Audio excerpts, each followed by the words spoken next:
It's really very exciting to meet face to face after a long lockdown. And it's really, I'm especially very happy to meet people face to face.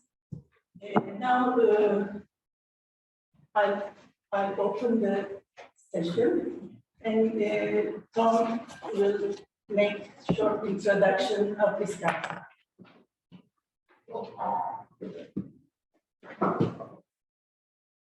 Great. So thank you everyone for coming. You'll have to excuse me as I try to keep the website working as well. You can send in chat if there's any problems. So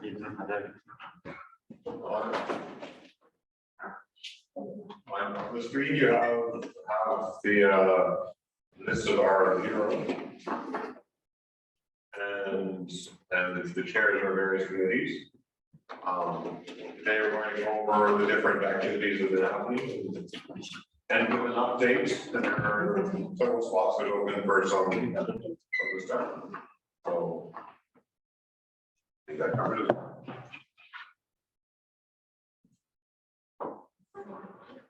Yes. It's up. First item we have is approval for the virtual minutes. I received approval of our 2021 meeting, which was virtual. This was sent around a bit last minute. I have received one clarification that Mufasa was in attendance and I had missed that. So with the assumption that will be amended, are there any other amendments or missing information anyone would like to raise? Okay, first call. Request second, any amendments or comment? Second. Or errors or amendments? Okay. Okay, if there are none, then I'll assume no objections. Great, that's approved.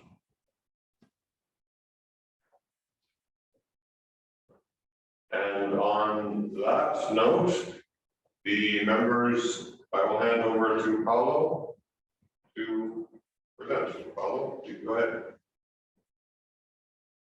Okay, 1 minute.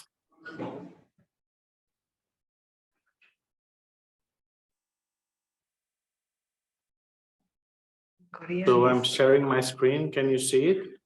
Yeah. Yes. Good. So, I mean, just like last year, I made a small review of the current bylaws. And so I think some of the members of ICAMUS don't have this still very clear, but now it's very clear to I believe, to all committee. So basically we have this type of members, the expert membership, which as you can see, it's the members which have experience in the field and are member of ICAMUS. They can be both practitioners or researchers, and there's only one voting member per country. So this needs to be designated by the National Committee. A second type of membership is the same as the expert, but for someone which is not attending regularly the meetings, he may or she may require to be a corresponding member. Then you have two other types of members. One is associate members, which are members which are at early stage. They don't have experience in the field. This is only for 3 years, must be evaluated, renewed two times, and then it has either to be upgraded or the member has to be moved out of the committee. And so the last part is for non-ICAMUS members. And so non-ICAMUS members are not, encouraged by ICAMUS. And if a member is from, non-ICAMUS, he needs, well, it's independent of his experience, he always falls in this category, which is also short term. So a person cannot remember as non-e-commerce members forever. And so basically the application procedure now is set to occur 4 times a year. So March, June, September, and December. There's also the request from e-commerce to see if this is an emerging professional. An emerging professional is someone that has less than 15 years in total of educational professional experience and wants to get some experience in the field. And so since the last meeting, we have 10 new members. This compares to last year, we had 13 new members, so it's reasonably a similar number. The expert membership this year is for 2 members. Last year it was for 7. The associate membership this year is for 4 members. Last year it was 5. And the non-e-commerce membership for this year is 3 members, and last year was 1. So I do not know if any of these new members is present in the meeting. If he or she are present, I would suggest that the new member to introduce himself or herself. So if any of the persons in the slide is present, please open your mic and introduce yourself.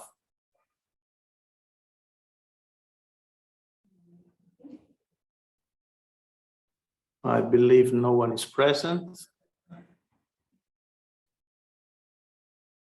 Okay, so I'll show you my last slides. Here you have the total number of members. So in the last couple of years, I think Tom has been careful to understand if the members are active and being sure that our list is updated. Particularly, we have to be careful about the associated members and non-e-commerce members that have a time limit. So as you can see from the 168, we have 8% as honorary members, 60, I would say, the regular category, which is an expert. Then we have about 20 associate, a very small percentage of non-e-commerce members, and also a small percentage of corresponding members. Of the members per country, there may be some incorrections. Also, some of the members provide 2 countries. I believe the understanding is that the membership should be the membership of e-commerce National Committee. In any case, these are more or less the numbers we have. US and Italy, let's say, as a strong leadership, and then several other countries with a relevant presence in the committee. This is my last slide. I don't know if any of the colleagues would like to ask any question that me or the president would like to answer.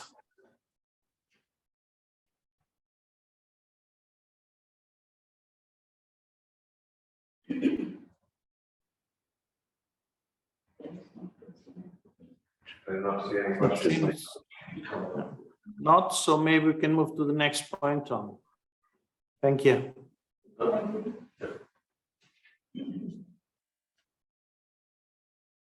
Thank you. Sorry about that. Thank you. Again, I've more people joining, so please put your name in chat. So when I review attendance for everyone that is virtual, I'll have a record. The ISCARSAH activities are the next on our agendas, starting with the webinars by Stephen Kelly. Stephen's going to share his screen for this, I believe. You have that there, Steve?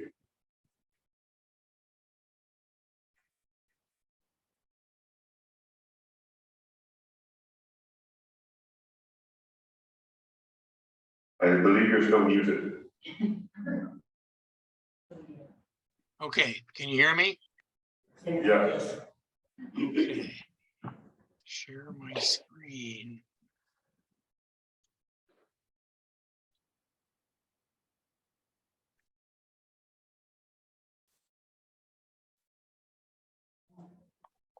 Okay, can you see my screen okay? Okay, so this is about the ISCARSAH webinar series, which it was born out of the pandemic. And there was an offering from the ECOMOS Secretariat to host these series on their system. I believe that they came out in May 2020. They were looking for people to make webinars that had to do with the pandemic. And that's what everybody thought that we were supposed to do, but it became pretty clear that we could have a webinar to talk about. So I approached them in June of 2020. And our first webinar was titled Response to Disaster in the Time of COVID. And it was presented on 2 days, the 21st and the 22nd of October 2020. And it was a success. We had 200 people. We actually had more than 200 people because the cap for the webinar, the way it was set up, only 200 people could attend, and there were more than 200 people there. So it was a resounding success. The webinar had high production standards. The flyer was designed by Maya. Maya designed a lot, but not all of our flyers for all of these webinars. And the speakers were Maya, Elizabeth Vinzalou, Milos Turdowski, who stepped in and spoke for John Dumsick, who could not attend, Maria Bustinarudan, Yoshi Iwasaki, Ivan Strobitsky, Alessandro Barada, and Tom Morrison. So we had a very good spread of people. These are the lessons learned from the first webinar. We had too many speakers and the webinar was too concentrated. We had 8 speakers. We decided that we couldn't have them all speak at once. So we had 2 days back to back.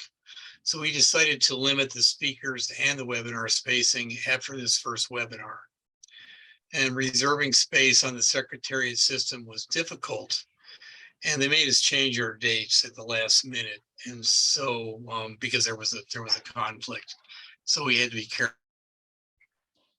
The second webinar was a series of 3 webinars on earthquakes and traditional construction. And you can see the flyers for the first 2 of part 1 and part 2 of those. That's this 3-part series. The topic was kind of a sweet spot for the committee, being earthquakes and traditional construction. And it was moderated very well by Tim Michaels, New York. There were so many potential speakers that we decided to present in 3 parts. So there were 3 webinars on the 25th of February, the 31st of March, and 14 April 2021. And each webinar had about 100 attendees. And again, these webinars had high production standards and they were well received. This is you can see the flyer for part 3 of the second webinar series. The part 1 speakers were Goran Aron, Grigor Angelou, Claudia Cancino, Kai Vise, and Aaron Menon. Grigor is an associate member, and both Claudia and Kai were members from other ISCs. Claudia is from the Earth and Architecture Committee, and Kai is a member of ICOR. He's now a member of ISCARSAH. And Claudia is a corporate member through her affiliation with the Getty Conservation Institute. The part 2 speakers were yours truly, Fernando Pina Mondragon, Jitendra Bothra, Merdat Ijazi, and Anima Fufa. 3 of the presenters were not ISCARSAH members at the time, and we did have some technical difficulties with the last speaker, and it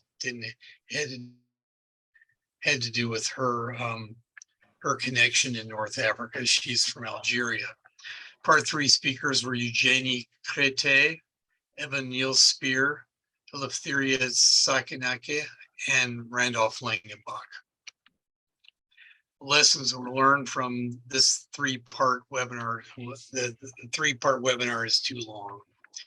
We decided after this that we should never do more than a 1 or 2 series. We did see that interest waned on part 3, which was regrettable because part 3 was every bit as good as parts 1 and 2. So we knew it was best to keep it to 2 parts. And this was when we started to record the webinars and post them on YouTube. The part 3 webinar was on authenticity and reconstruction.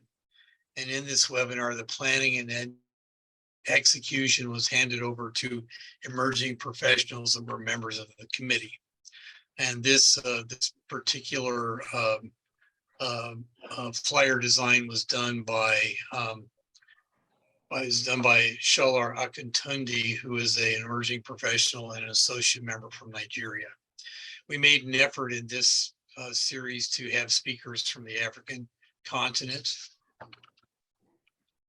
Though it was more than 50 people, there were technical difficulties throughout the presentations. There was no one in charge of the technology when things went wrong. Actually, it was thrown to me in the middle of the webinar, and I was not up to the task of taking care of that, so that was a concern. So this webinar sparked the most debate. So there was a very active debate after this particular webinar. Learned were to always have 2 persons running each webinar, a moderator and a tech person who's going to man the motherboard. The tech person needs to be savvy with the webinar software. Webinar 5 was on Intervenciones a las Estructuras de Patrimonio Arquitectónico, and I'm sorry I don't speak Spanish, so I probably I was not in charge of this webinar, and I have no idea how many people attended, but I was an attendant at the webinar. The topic of the webinar was non-specific and was meant to introduce ISCARSAH to the Latin and South American professional community. This was our first non-English speaking webinar that was ably moderated by Marcella and featured Latin and South American speakers. Presenters were Maya, Fernando Pina Mondragon, Christian Sandoval Mandujano, and Eduardo Torres Piqueros. Must be said that all of these webinars were executed with a high standard and attendance when compared to webinars that were held by other committees. During this time, I was attending webinars that were being held by ICOR and by ISCS, and they were not very well attended, they were not very well executed, and they weren't very, very impressive. So it made me feel that we were doing everything right. As I said at the beginning of this presentation, when we were first invited to have these webinars by the Secretariat, they wanted us to speak about COVID. Once we figured out how to work the webinar series, we just decided to come up with ideas and present whatever we wanted. So lessons learned on this is that it's a good idea to present webinars in other languages besides English. However, the push to hold such webinars should come from the bottom up and not from the top down. I don't think the executive committee can decide that we're going to have a presentation, we're going to have a webinar in Italian. That's up to the Italians, possibly the Italian National Committee or the Turkish National Committee. They might want to, this could be a good model for them to hold webinars as well. And my concluding slide, now that the pandemic is starting to fade behind us, should we continue to hold webinars? My recommendation is yes, and here is why I give this recommendation. I believe that webinars will continue after the pandemic is gone because people have figured out this technology. And let's face it, people are not going to jump in planes and fly all over the world to attend all of these seminars. Webinars are they're very convenient and they save a lot of money. Webinars are a membership generator, and we have had people have joined the committee because of these webinars, but I don't think it should be the main purpose. The main purpose should be education and intellectual pursuit by the committee for a wider audience. Webinars are a way to engage our constituency beyond those of us who have the finances to attend in-person seminars and meetings. So we have a lot of members we've never seen at meetings, and we never will, but we're actually seeing them at these webinars. Actually, we're able to hear them speak at these webinars as well, because they just don't have the financial resources to fly to a particular area and stay in a hotel to attend the webinar. Webinar planning and execution should be handed to a committee of our emerging and associate members. It is a way to engage them in our activities while they are at the beginning of their career. I suggest that topics be chosen and abstracts be solicited for selection by a committee. Now, all of the previous webinars the speakers were by invitation only, but we could actually decide that maybe we're going to have a webinar once a year where we send out a call for papers first within the ISCARSAH committee, and then maybe outside the ISCARSAH committee, make selections by committee who's going to speak, just exactly how the webinar is going to be put together, and let the younger people in the committee step up and run this type of webinar series. But we need to remember that there needs to be a tech savvy person involved who is ready to take care of the technical aspects of the webinars. And one of the aspects, which I mentioned before, is running the motherboard. That is behind the scenes, making sure everybody is connected. Tom is doing double duty at this meeting today. He's doing, not only is he helping run a meeting, but he's also doing the motherboard. But the other aspect is we record these webinars and then we place them on YouTube. And ISCARSAH doesn't really have a dedicated YouTube channel. It happens to be my YouTube channel, which I've renamed ISCARSAH.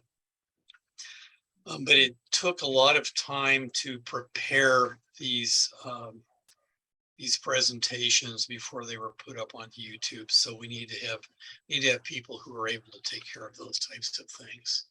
So, and the lessons learned that I presented earlier, they should be taken into account for these future webinars as well. And with that, I'll stop sharing my screen and thank you for the time to present this report. Oh, any questions? Does anybody have any questions?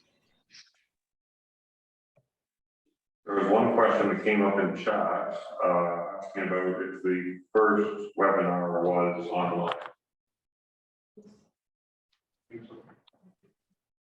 I'm sorry, I'll have to look in the chat, Steve.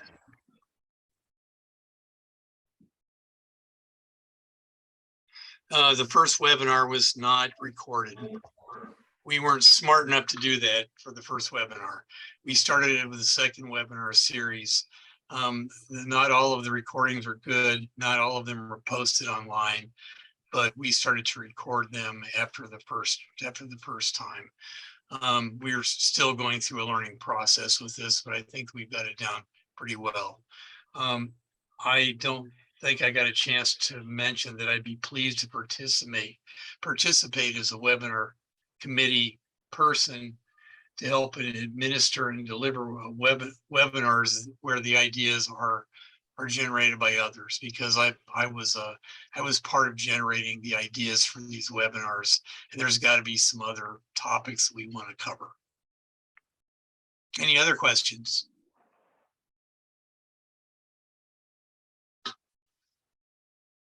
don't think there are any other questions. There are lots of people mentioning how great the webinars were. So, thank you. I think they are. Okay, thank you very much. Yeah, Sorry they I are. can't be with you.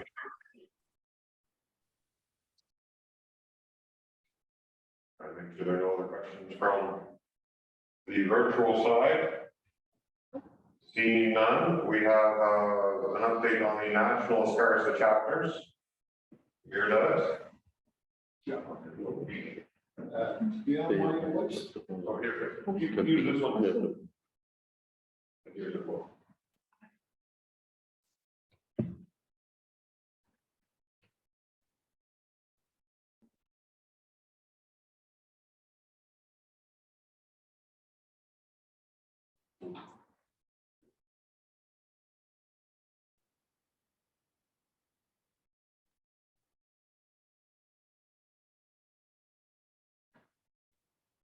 Okay, if my voice is okay. Yep. Okay. I'm going to explain about national ISCARSAH chapters. It is two sections. The first section is a brief introduction to the guidelines for establishing national committees of ISCARSAH, and then I explain about active ISCARSAH national committees. We have established the guidelines in 2020, and I briefly explain what are the rules to establish a national committee. National committees should develop a short and systems mission that is compatible with the mission of ISCARSAH. And once the mission statement is approved by ISCARSAH, the national committee can be established. For membership, national committees should establish their requirements for membership in respective committee.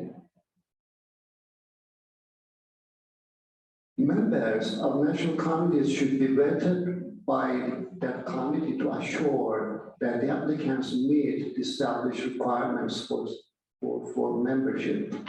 And then applicants should submit their CVs during the membership process, and the CVs should be made available to ISCARSAH. For administration,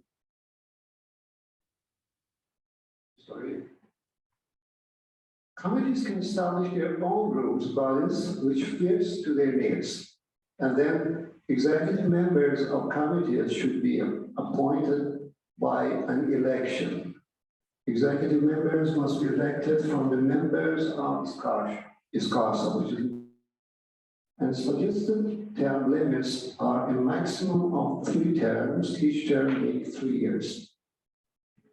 The National Committee executive members shall include the ISCARSAH president and secretary general and committee correspondents. About the national meetings, the National Committee should inform ISCARSAH about planned meetings and activities prior to holding them, and ISCARSAH will approve them. Minutes of the meeting should be prepared and provided to ISCARSAH. And national committees must prepare an annual report to ISCARSAH by 15th of March each year. Now I'm going to explain about the countries who have active ISCARSAH National Committee. At the moment, there are 4 countries. Existing committees are in Turkey, which is the most active, then in Italy, in the UK, and in India. There are a few countries who are going to establish their national committees in the near future. One of them, which is very active, is in South Korea, maybe later on Yusuf can explain about it. And also in Iran, I think we have enough number of members, and we are trying to establish this now. We do not have any other information about countries. If other countries are doing something to establish the committees, please contact me or contact Tom in order to help them and to guide them what to do. I quickly go to the countries. First, the Turkey. It was established in 2017. It has a very good website. If you go, you can find almost everything there. But it is in Turkish language. I suggest to translate it in Farsi, but it doesn't matter if you use Google translation, somehow we can see. Okay. The management body of ISCARSAH Turkey is so sophisticated. At the moment, Ahmet Turan is the president, and you see the other 8 bodies. I'm not going to explain them. And they have 7 active committees from publication web page, which should be completed up to 7 expert database. I think the ISCARSAH Turkey could be a good pattern for other countries. Activities they did in 2020 was very expensive, a series of internet-based presentations, 7 preparations for a national international conference. I think it was supposed to be done in 2020 or something like that. I know that, yeah. Okay, let's go to Italy. Italy is also very active. It was established in 2012 as the management body. The president is Alessandro Brata, and it has 36 active members, and they're very active actually in the country. This is the list of their activities because of COVID. They had so many presentations online, in conferences and so on. And 5, they are discussing and suggesting for surveillance of historical structural organisms for maintenance and so on. It means they have some projects working on, and they are very active in a way. Then we go to UK. The president is Vasilis Sarkosis, and this is the management body, including five bodies. And also the activities, again, participation in conferences, knowledge sharing, fundraising, and social events. Somehow they are active in their work. And lastly, we go to India. The president is Kushi Shah. His name somehow was presented by Aula. They have secretary and so on, and they have 55 members. I think they have the greatest number of members in countries, I guess, I'm not sure. And they have objectives on their website, as you can see here. I'm not going into detail, but they also have a good website, but I think they should develop it more. Now, let's go to ISCARSAH in South Korea. They are very active, especially by Yusuf. And if she's interested, maybe later on she can explain about South Korea, what is the plan, and also, well, I guess Yusuf is in charge, or at least she's doing the activities. And in Iran, people coming here, I spoke to Iranian ICOMOS authorities, and they welcome, and they are very pleased that we can, in Iran, establish the National Committee at the moment. I'm doing the votes, but after the election, maybe they will find it. And for other countries, unfortunately, we do not have any information. I would like to ask all the countries who have such activities or who would like to establish, please contact me. Any of our members, this is my email address, and also they can send email to Thank you very much. If there's a question, I'm here. Verdad, I think that in your role of being a link between ISCARSAH and general ISCARSAH and Institute, it would be interesting to make more links and more communication. It happens a lot. Connecting with Khalid, maybe from India. I don't know members. I don't know if they have participated in our seminars or. Pardon? We don't even know if they are ISCARSAH members. Exactly. So I think that it will be interesting to link more the activities between their national committees and the general. Otherwise, it has no sense to have them in ISCARSAH. Yes, that's true. The thing is, the National Committee has been established in Global since a few months ago. I think we can, I explain, Kaiwise in South Asia. Oh, yes, they have Kaiwise. made some sort of communication between countries in that region of Iran, Nepal, and also in Iran. Maybe. Arun is also our member. Arun, India is also our member. Arun, Arun, no, I know that he's not the Secretary of India. This man is the. yeah, yes, but I hope he's a member of that committee because he is an ISCARSAH member. He's the one who contacted. Yeah, he's the contact. I contacted with him and he wrote to me that Professor Shah is the president. It's very nice, but they didn't get any approval from ISCARSAH to use the name ISCARSAH. Yes. So they didn't apply for it. So is it proper to use it? So they can hear it online. So, But you turn on. okay. You hear me now, all right? Yes, but they didn't get any approval from ISCARSAH to use the name ISCARSAH. They are using another name. So it's not an ISCARSAH national committee then. That's another committee. In India, it's, I went to their website. There are so many committees. One of them is ISCARSAH, but it is not exact. It has the last part, which is common in all names of all committees and India. I think we should have more communication with Indian National Committee.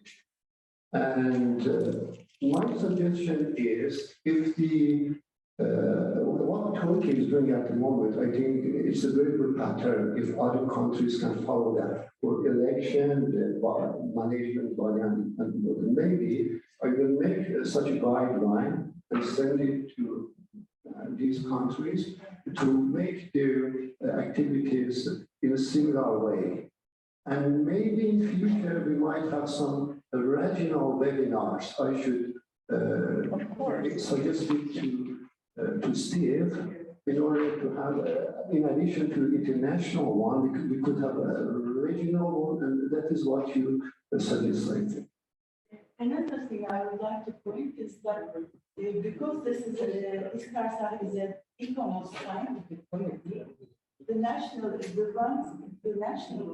committee members should apply first to economics, their national economics, to establish this scientific committee. If there is no national economics, then they can apply directly to ISCARSAH. Or if there are some problems between the economics and the others, then they can also apply directly to ISCARSAH. But if they have a proper national economics committee, then it should be first approved from that committee. Yes. Anything to say? Yeah, thank you. I would like to thank Mehmet for all this information regarding ISCARSAH. I can say that when I will come back to Morocco, we will start the procedure of establishing a national ISCARSAH National Committee in Morocco. So, of course, we will apply and give you all information for the application and members and so on. Thank you.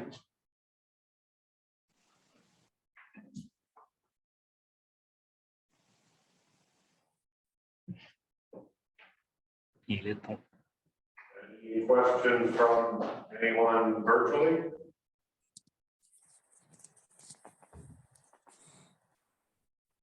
Hello, this is Endo. Go ahead, please.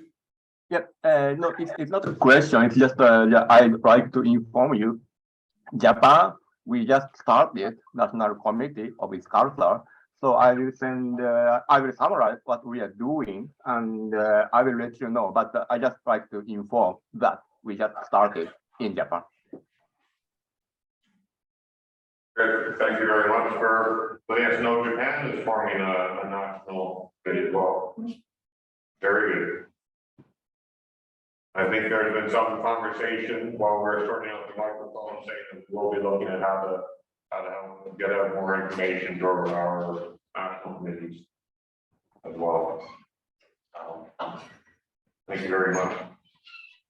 The next item up for discussion is on the publication. Go there? Yep. Yes, and yes. Thank you very much, Tom, for all these organizations.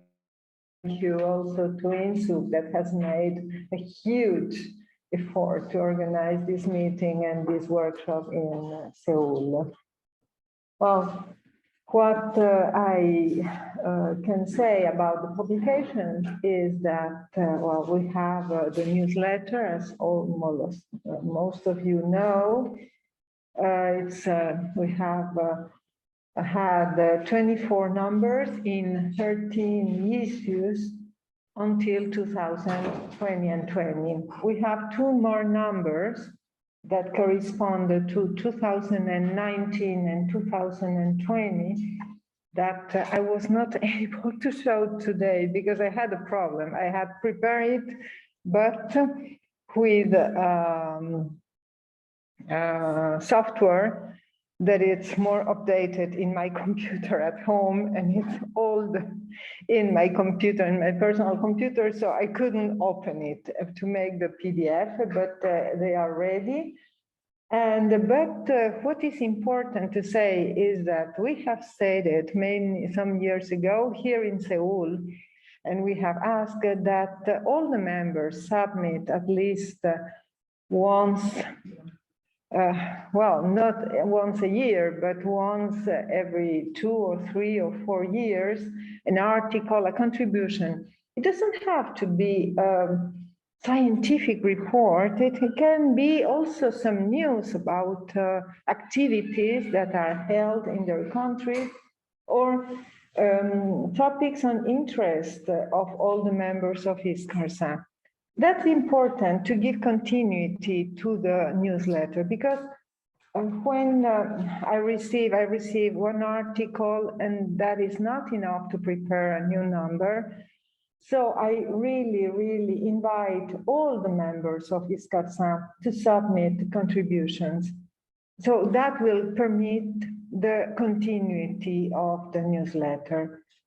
At the beginning, we started with very good rhythm, but then we have lost this continuity because the contributions, the papers, the text did not arrive. But I think that at the end, it's a very important instrument to disseminate the activities of the members of ISCARSAH. It is placed on the website and it can be downloaded for free from each part of the world.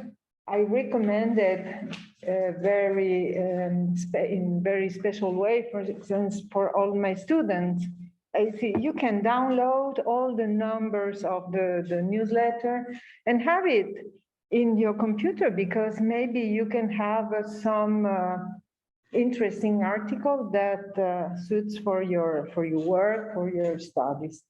So not only for students, but also for professionals all over the world. And that's important. Maybe you can see, show the next slide. I put all the covers of the ISCARSAH newsletters. And well, here I could not put the last two numbers, but you will receive it very, very soon after we come back to our countries at the end of this workshop and this meeting. The other part which I would like to speak about, the next slide, please, Tom, is these publications that we are preparing that collects all the interventions that were held during the ISCARSAH workshop and the meeting that was held in Iran. Mehrdad Hijazi has just informed also that the Ministry of Culture and Tourism in Iran has finally decided to finance the Iranian, the Farsi translation of the papers, because we have in English. There will be probably two books, because it's not easy to combine in the same page the Iranian translation, because as you know, you can read from right to the left. So I think that the best thing will be to have two books, two volumes, and that could be also downloaded free from the website of the editor. The editor will be an Italian, a Roman editor that is called Efesto Edizioni, and he permits to have printed editions. So if somebody is interested in having the print copy, it can be ordered, of course, by paying the fees, but also it can be downloaded for free from his website. So I think that will give also many opportunities for people all over the world to have this publication accessible.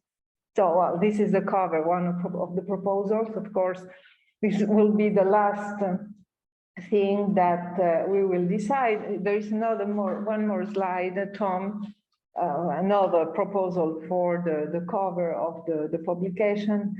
I really fell in love with these domes in Iran when we've been there. I was so impressed by those domes, so I decided that this will be a nice picture for the cover. But of course, we can discuss on it.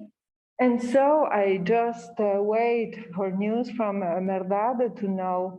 Of course, I have been working on the layout of the English version, but I would like to know how, if it will be the Farsi edition in order to complete it, and maybe we can have the issue of the book in English first and then in Farsi a little bit later. But well, we can discuss it, and I'm just waiting for that confirmation. That's all, and I don't know if there's some question or some comment to my presentation. Thank you.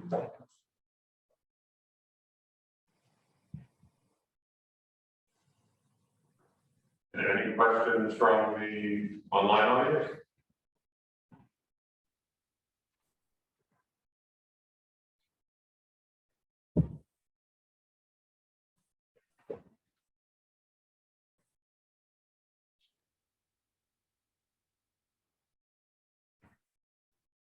And I think you had an mentioning that Maria's Bolsonaro might have some introductions on new projects she'll send you in December. I understand that, right?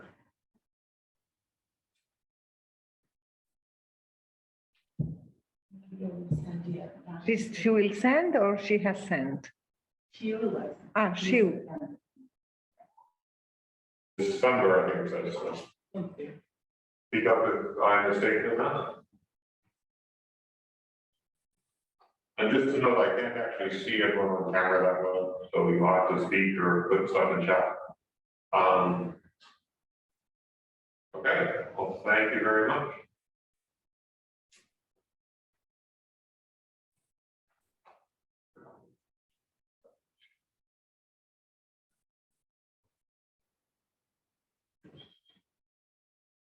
Okay. Radu is flying right now. He's on the way. Yeah, Radu is, He's flying right in now. the air. Suppose you could also say goodbye, if that was another one. Yeah, he had given a written report on what had been happening. He's been working with the website to make sure it's working on a stable platform that is commonly used, so that it's easy if there needs to be transfer between people using it. And they've also been tracking extensively the number of, well, extensively, as something that's done automatically, the number of visits. In the last year, the largest number of visits occurred there in April, you can see. And that seems to be lined up with when we did our Latin American webinar. So recognizing the impact the webinars are having with the audience. The prior increases in website visits also linked with significant webinars. This is also provided by Radu, showing graphically where the most visits are occurring, where the people are located that is visiting the most.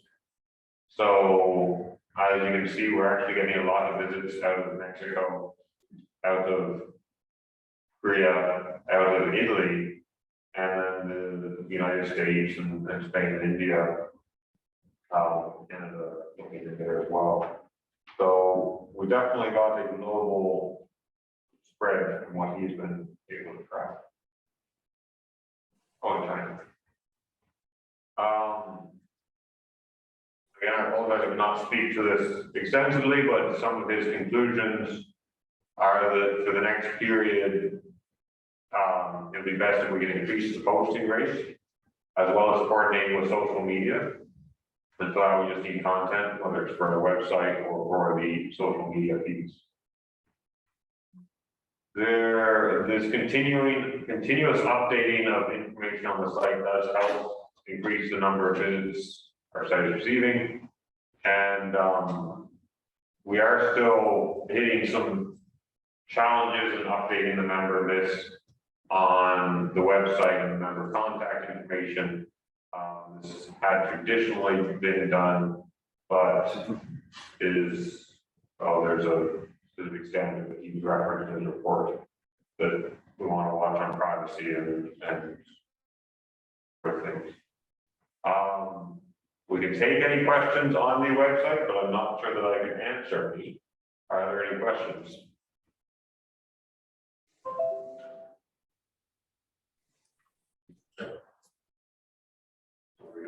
Yes, maybe the only thing, Tom, is that it should be updated of some information, and maybe also the pictures that appear in the beginning could be maybe changed, or there could be a slideshow of images of different workshops that were held in different countries, in order to see that something is changing. Otherwise, we have always the same images, and that doesn't help to make the website as an active website. So I think that the cover, the main page, the home page, should be something that is renewing. Aesthetic.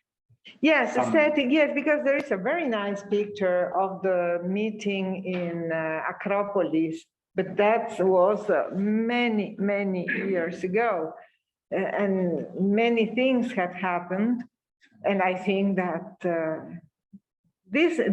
I would maintain this image, but I would add other, because also people that connect to this website would like to know what is happening everywhere in the world, not only in that. So it's a suggestion. And we had lots of images of the workshops and the meetings. And so I think that we can provide all the images to Radu. My recollection is that there's been some previous discussion about trying to get more images. I'm trying to recall now, I have to look through the records. But if people have images worth sharing, please. Yeah, yes, of course, I have. Is receiving, getting the images, so we can start having a file upload would be great, and we'll give the feedback. Radu has done a lot with getting the website up to date and off some of the challenges we had when he picked it up. Yes, and of course, maybe we should also have a section of the website where all the news of activities that are happening somewhere in the world could be posted. I mean, not only the ISCARSAH, but related activities that take place somewhere. Schedule of events. It's very hard to make. I know, but it's but that gives also, I mean, an impression that something is happening. Otherwise, it's too slow. I don't know, but that could be. That could be. You just make a system, they see them, and someone can quickly approve them. Well, but it is spontaneous. I mean, if somebody of the ISCARSAH member is organizing a congress somewhere, he just submits the information and it can be placed with a link that it's a very short notice with an image that can be put it in the download in the website. Then we can see if it works. But also that should be also a continuous feedback. And Peter Phillips also mentions online, he agrees with the suggestion of putting out a call to members for updated images.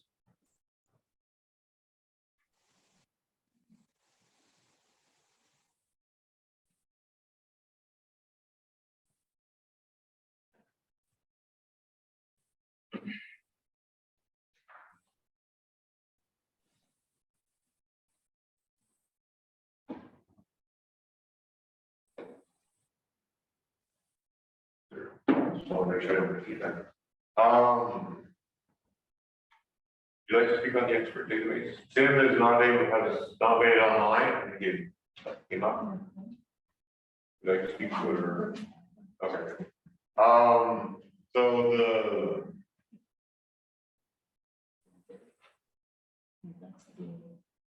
I think one, to just remind everyone, to encourage everyone to enter their data in the expert member or expert database. This is what gets drawn on for the various missions our members are involved with both ICOMOS and Yeah, we received some requests from other institutions, ICOMOS mainly, of course, for a mission in somewhere in the world.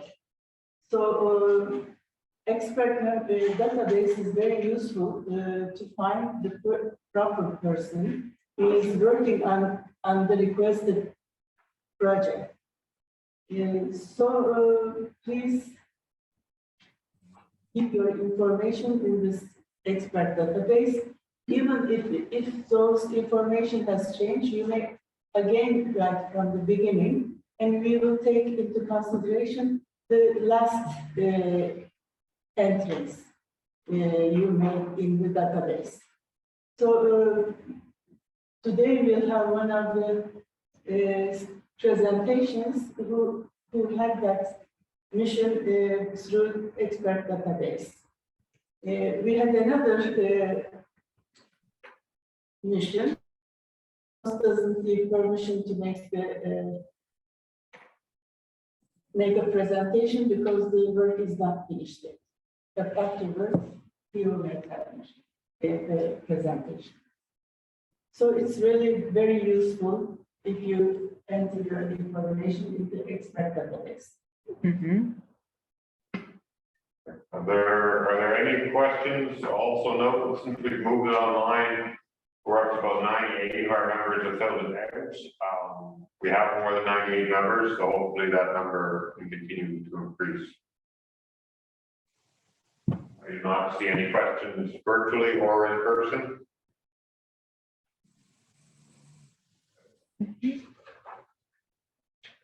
The ISCARSAH guidelines have been making, sorry, we're now starting on the initiatives. The initiatives we have happening. The ISCARSAH guidelines have been making large strides. And I believe Terry is here. Excellent. Yes, I am here. Can you hear me? Yes. Yes, we can hear you very well. So I will share my screen.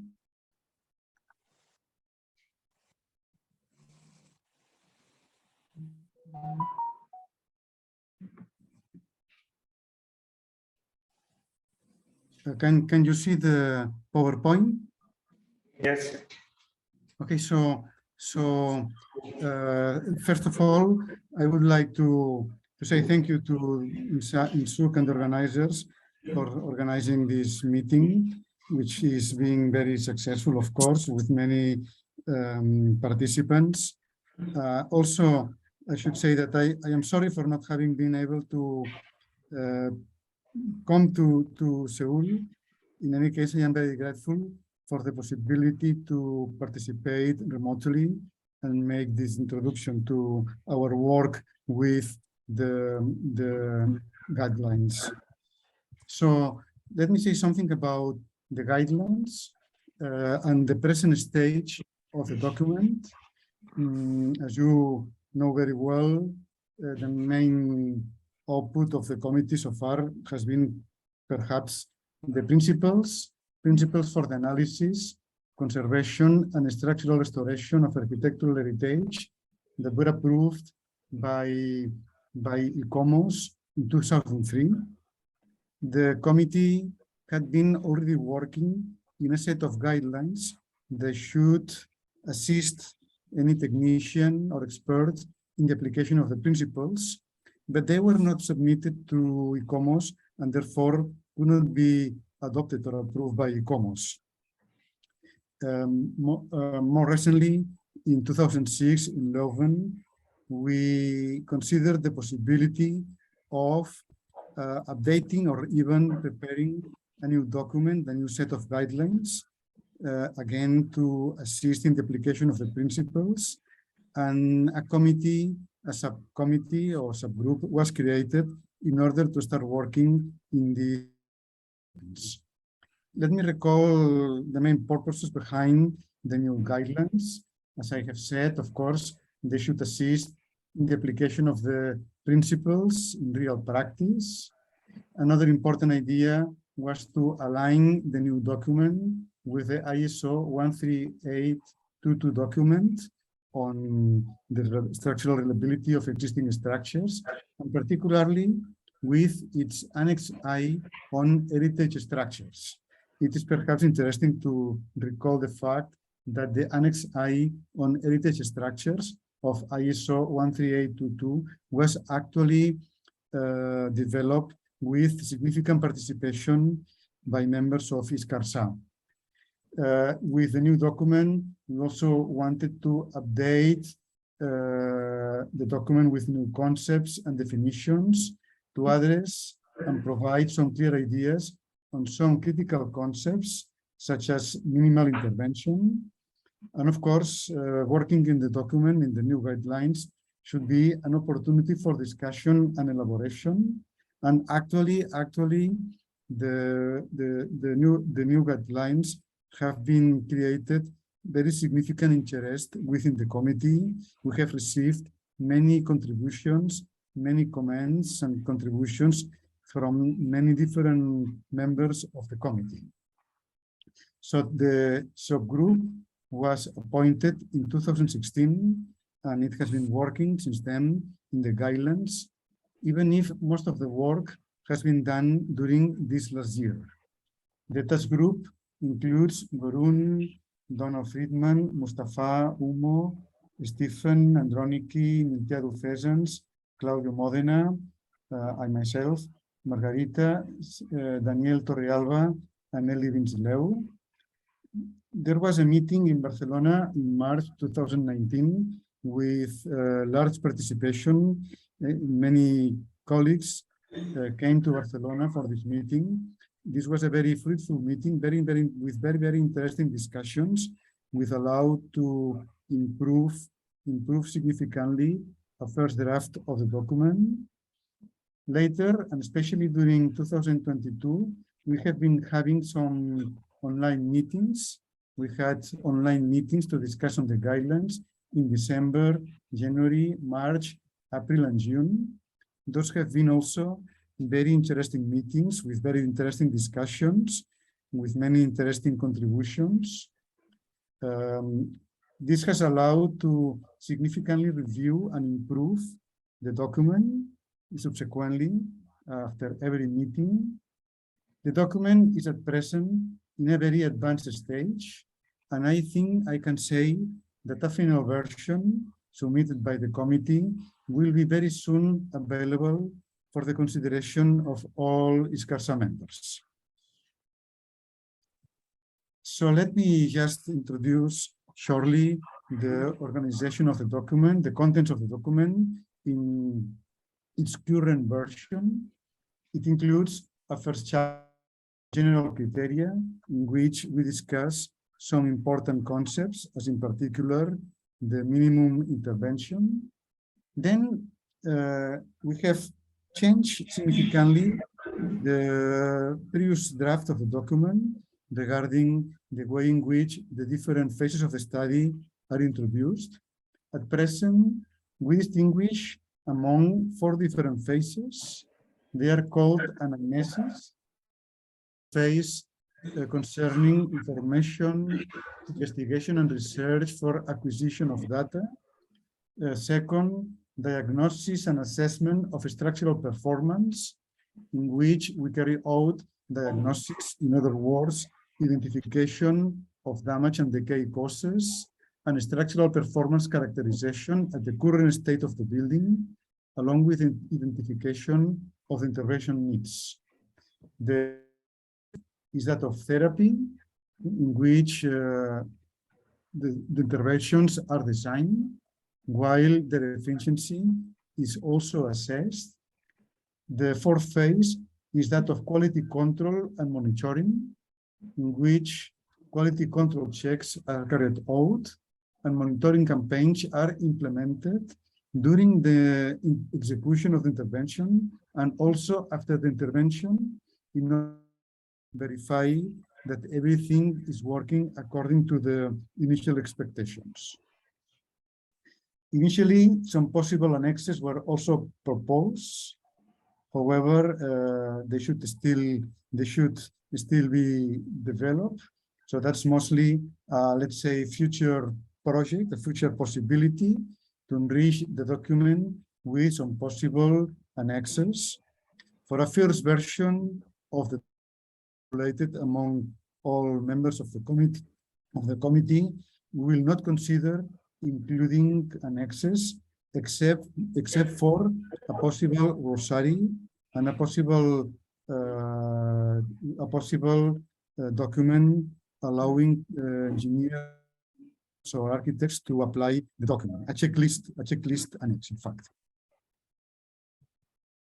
So the document includes this first general chapter on general criteria. I will not go into detail because I don't want to take too much time.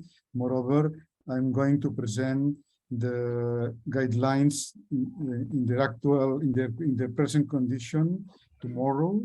So for more detail, you can wait to my presentation tomorrow. But let me just mention that, as I have said, in the general criteria, we are discussing some important concepts. We introduce the concept of the heritage values and character defining elements that have to be respected during the entire process involving all the phases, including intervention. We define and discuss the concept of minimum intervention. We propose an approach in order to carry out the study of the historical structure. And then we have included a chapter on structural analysis in which we present and discuss the general concepts and criteria that should be considered in carrying out structural analysis.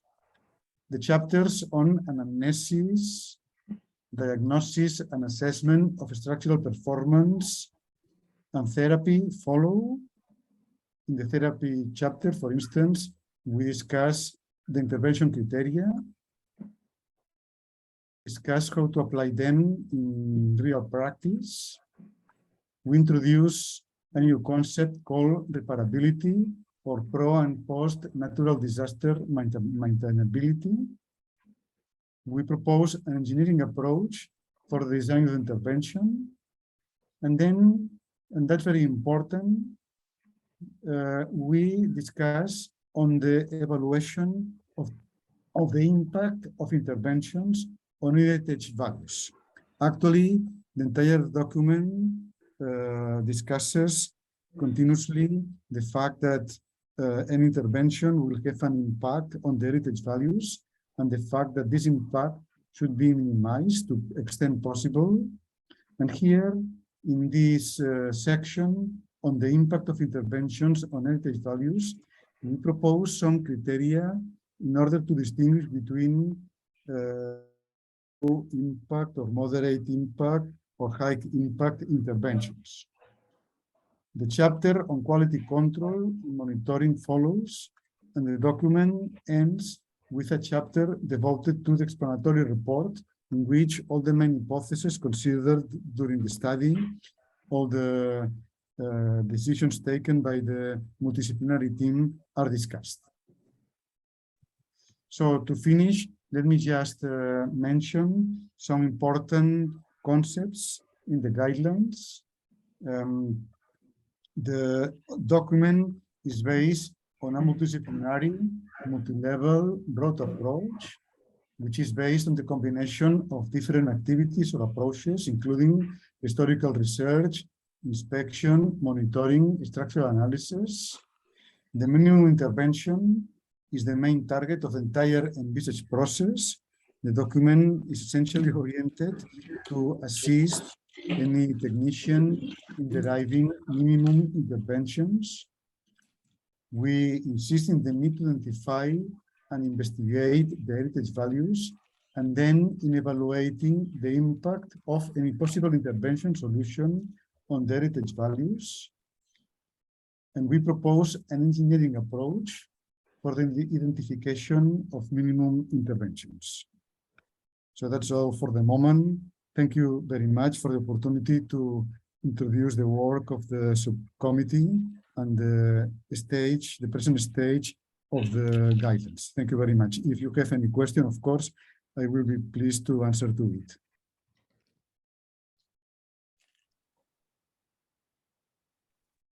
Thank you very much. We have one question virtually. Perhaps I'll hand it over to Peter. Thanks. It was just a comment on the identification of heritage values and the impact of the interventions. Just want to make sure that when the subcommittee is looking at this, that they consider the latest ICOMOS joint publication with ICOMOS and IUCN and UNESCO on evaluating heritage impacts for World Heritage Places. That's got a methodology in it, and it would be really useful to make sure that whatever we do is consistent with that. It's only been quite recently published, but I can send the link if anybody needs it. Yes, thank you very much. Of course, that's important. We should be consistent with other relevant documents. So thank you for this suggestion. I will certainly take it into account. And for my record. I'll put the link in the chat. Thank you very much. That's exactly what I was going to ask as well. Thank you.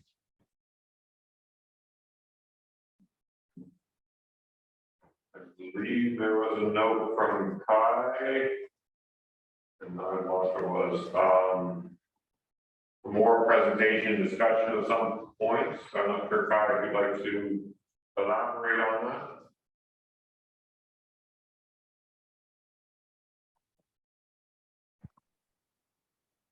Okay.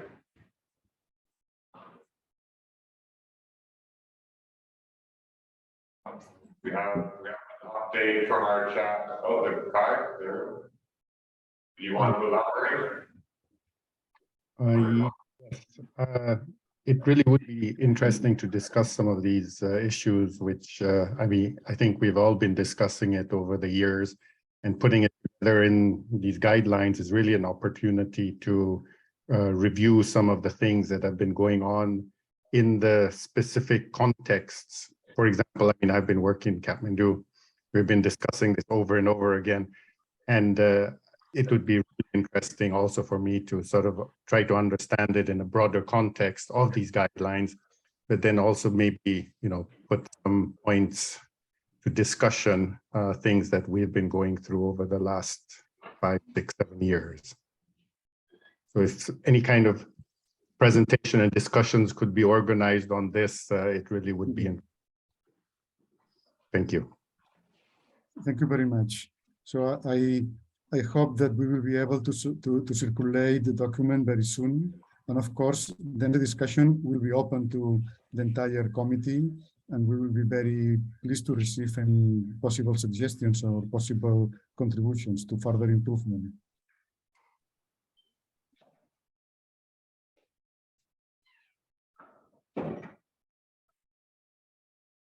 Any other questions or comments on the guidelines discussion? It will be coming out soon to the full committee to discuss.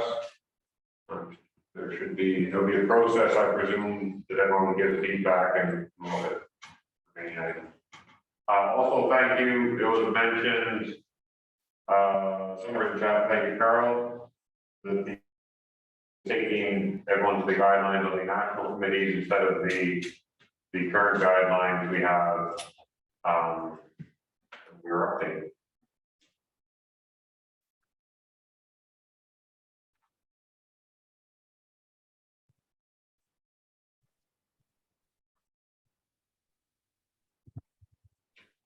There are no other questions or comments. We will move on to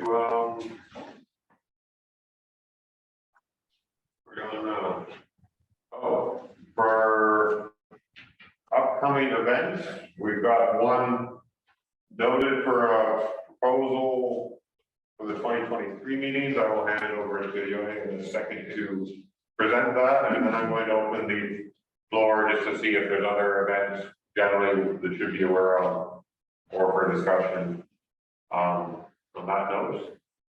Video. Hello? Yes, we can hear you. Yes. Let me speak about the proposal. Let me share my computer. How do I do that? Yeah, this. Yep. Okay, so I'd like to make a proposal of the meeting in 2023. It should be held in Kyoto, and because we will have the SAC conference. So my proposal is the first day, the evening or afternoon of the first day, we will have the meeting of the ISCARSAH meeting. And well, it's basically should be hybrid.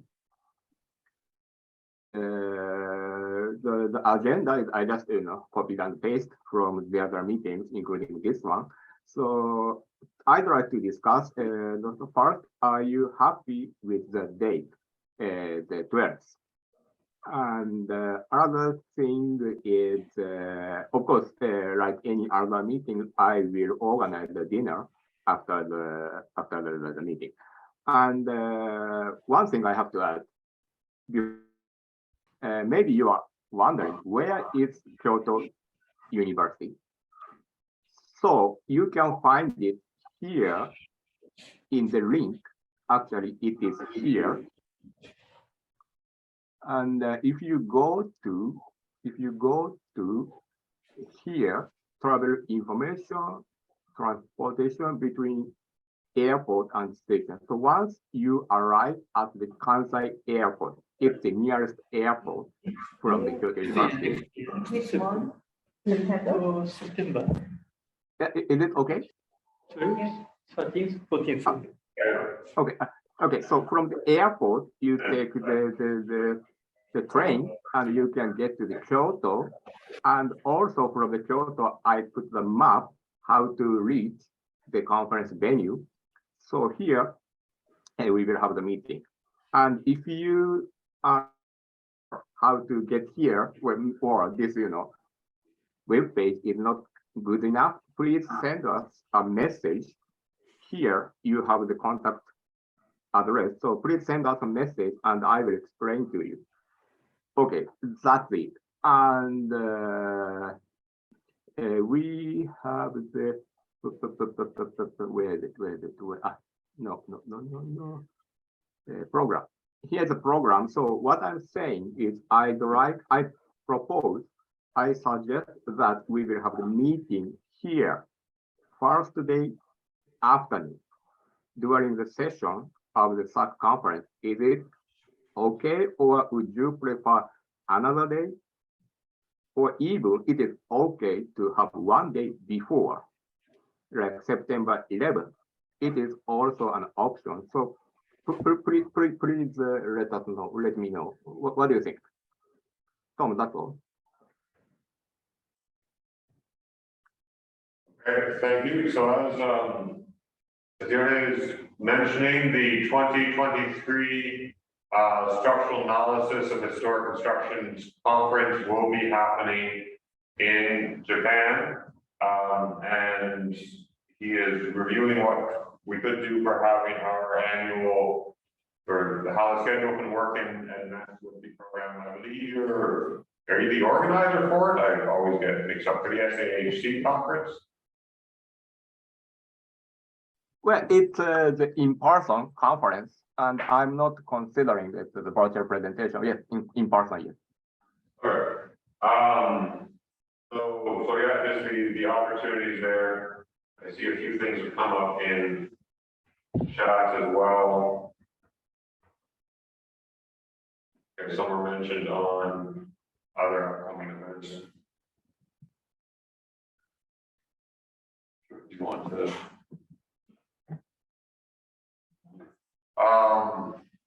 Okay, so I guess that gave an overview of that event.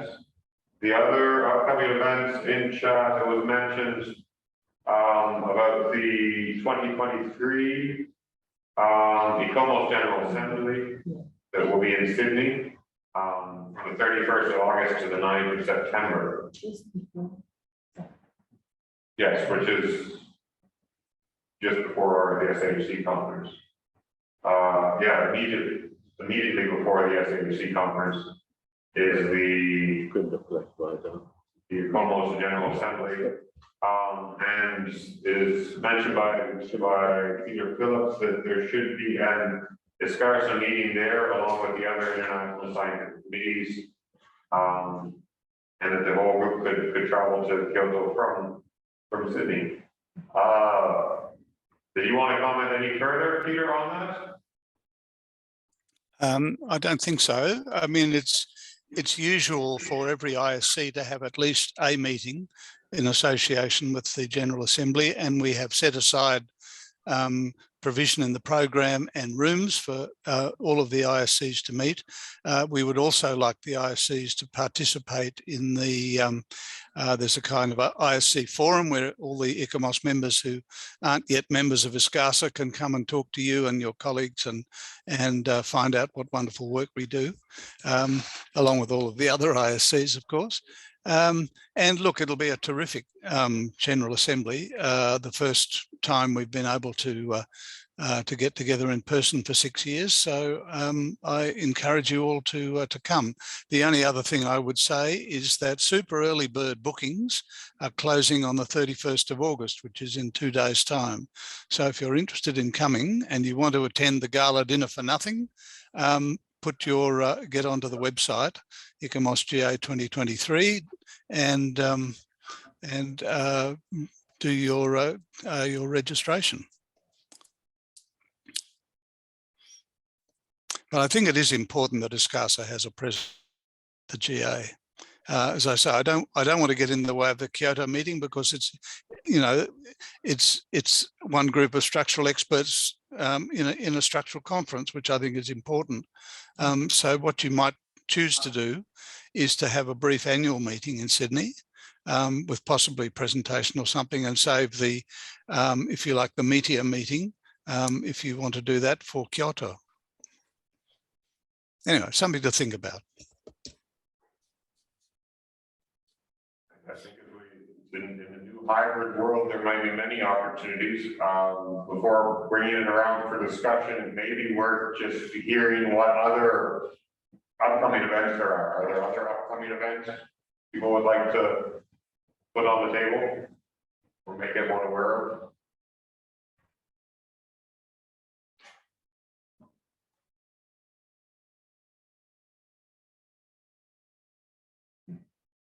Okay, so apparently the only things coming up in the next few years are within 2 days of each other. Oh, I have a proposal. Yeah, sure.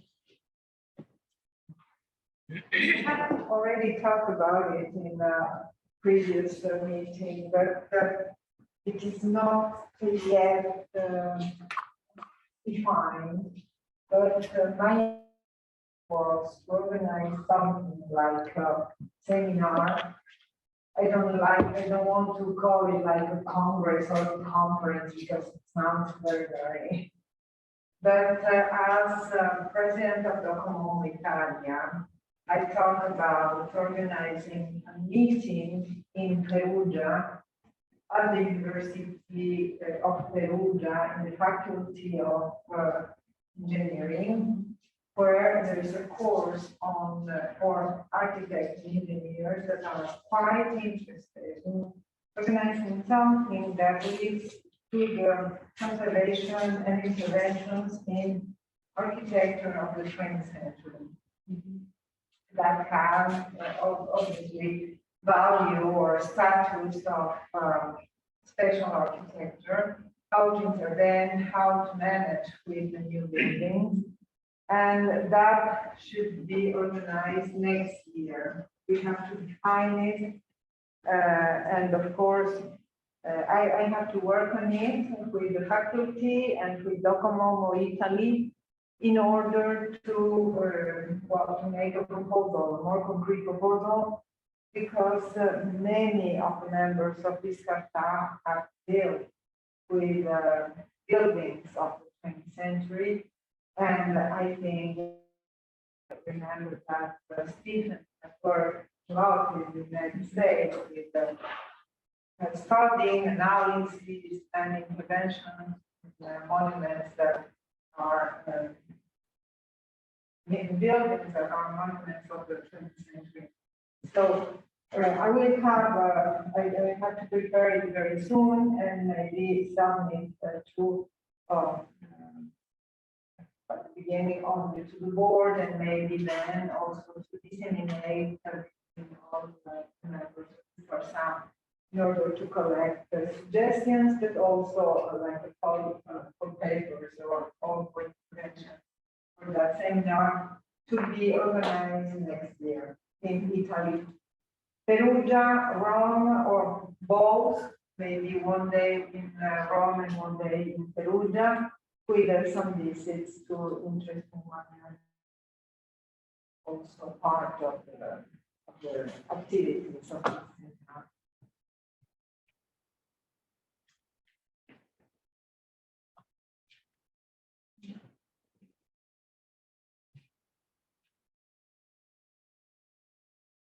Are there any other items for upcoming events?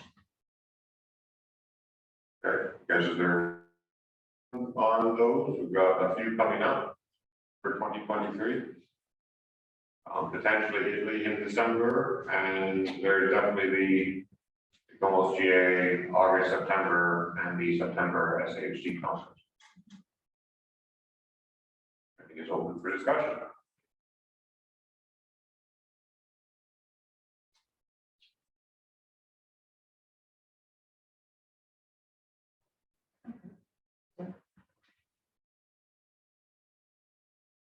I'm not sure what the protocol is with the media announcements. It's often okay. Good. I guess that's it. Yeah. Okay.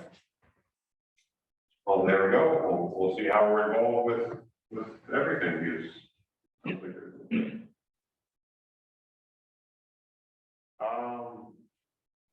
Okay. New business.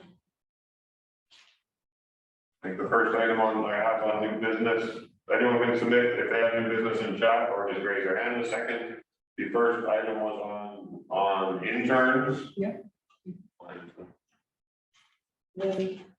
This year we had 2 proposals for internship, but we are not ready for that. So I suggest that maybe we can ask our members and divide such internship as research internship, office internship, and site internship on conservation.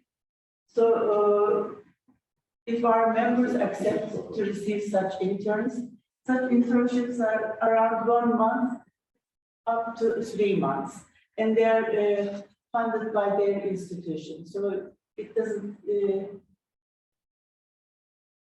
doesn't give any financial burden to the accepted people. Only that the accepting people has to take care of that student. So if it is acceptable, maybe we can start such an initiative and inform ICOMOS that we will accept internships on these subjects, and we can also have to ask our members if they can accept such exams. That's my proposal for a new initiative. I think it would be very interesting for students and also to exchange experiences, especially if students can go to other countries. And thank you. For anyone, I can't tell what might pick up and what they do not. One is encouraging the opportunities for the students. Is there a way for people to either signal in chat with thumbs up or voice opinions? Do people favor that being developed? Are there potential groups that could host interns or members that can host interns with either a company or an institution? For example, my firm sometimes takes interns, so I'll raise my hand. We've got a few people there that I mentioned, you can sometimes take interns. In our service fund, we have opportunity to accept students and accommodate them without any problem. This is very unique. It's very hard to make it there. And I got new business from Stephen Kelly and from Peter Phillips. The second, it sounds like there's support for internship, but we do not have many locations we can place them. Am I interpreting the virtual audience correctly on that?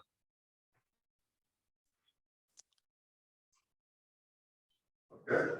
That would be our challenge. It looks like we do not have many people in the company. Tom, if I may, A couple of things. Firstly, I think, again, this is something that you probably want to put out a call to all the members about.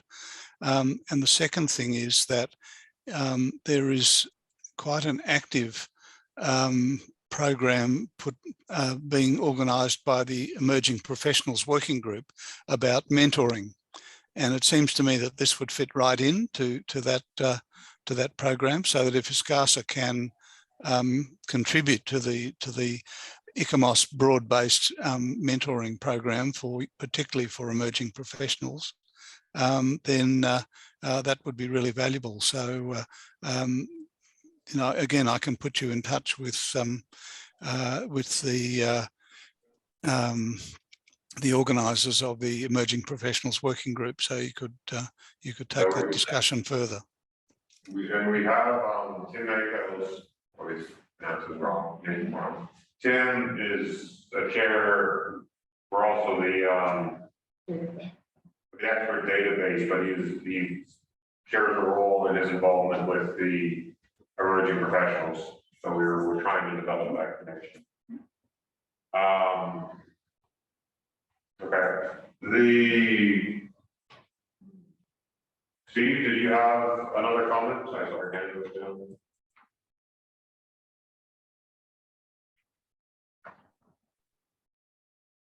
I had a comment on something a little bit different, which I guess is a new business. I made a presentation on webinars and I suggested that they continue and that we set up I guess a subcommittee or a task group. And I would like this committee to take a motion on that.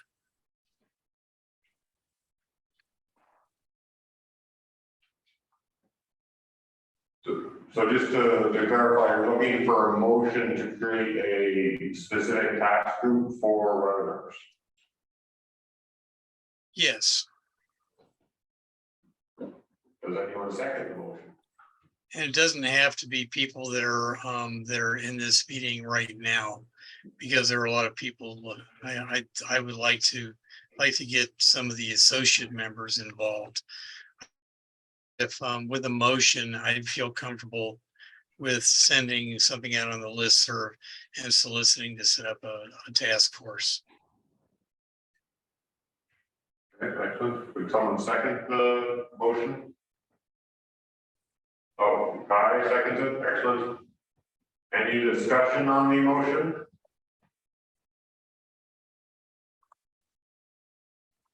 Okay, I'll ask if people can actually raise a hand or in person. Anyone want to support the motion? Anyone against the motion? Okay. Or we do that second one. Is anyone against the motion? Okay, well, I know I've got some yeses. I've not seen those. I believe it passed. Okay. Okay, thank you.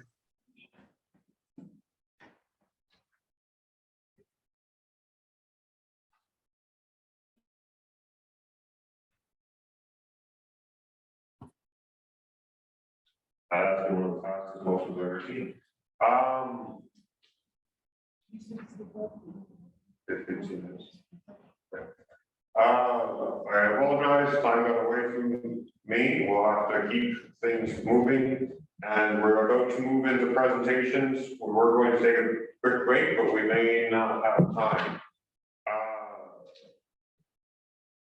Before I forget, because I am absent-minded and forgetful, in this presentations, we definitely want to thank the Korean the Korean National Research Institute for Cultural Heritage, the Cultural Heritage Administration, and the Korean Foundation for the Traditional Architecture and Technology for helping with facing the Korean.